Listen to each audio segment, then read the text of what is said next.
আসুন সকলে অসহায় মানুষের পাশে দাঁড়াই, এমন প্রতিপাদ্যকে সামনে রেখে নারায়ণগঞ্জের সিদ্ধিরগঞ্জে হাজী ইদ্রিস আলী অ্যান্ড হাজী হাজেরা খাতুন ফাউন্ডেশনের পক্ষ থেকে অসহায় দুস্থ মানুষের মাঝে ঈদ উপহার বিতরণ করা হয়েছে। শুক্রবার সকাল 10টায় 2 নং ওয়ার্ড কাউন্সিলর ইকবাল হোসেনের নিজ বাসভবনে 4200 জনের মাঝে নগদ অর্থ বিতরণের মাধ্যমে এই কর্মসূচি পালিত হয়। এ সময় উক্ত ফাউন্ডেশনের ব্যবস্থাপনা পরিচালক মোহাম্মদ কামাল হোসেন এবং ফাউন্ডেশনের চেয়ারম্যান, সিদ্ধিরগঞ্জ থানা বিএনপির সাবেক সাধারণ সম্পাদক ও নাসিক 2 নং ওয়ার্ড কাউন্সিলর ইকবাল হোসেন নিজে উপস্থিত থেকে এই কার্যক্রম পরিচালনা করেন।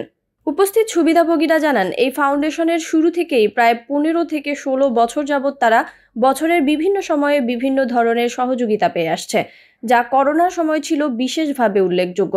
এ সময় ফাউন্ডেশনের চেয়ারম্যান ইকবাল হোসেন উক্ত প্রতিষ্ঠানের লক্ষ্য উদ্দেশ্য এবং বিভিন্ন সময় অসহায় মানুষের মাঝে সহযোগিতার বৃত্তান্ত তুলে ধরেন।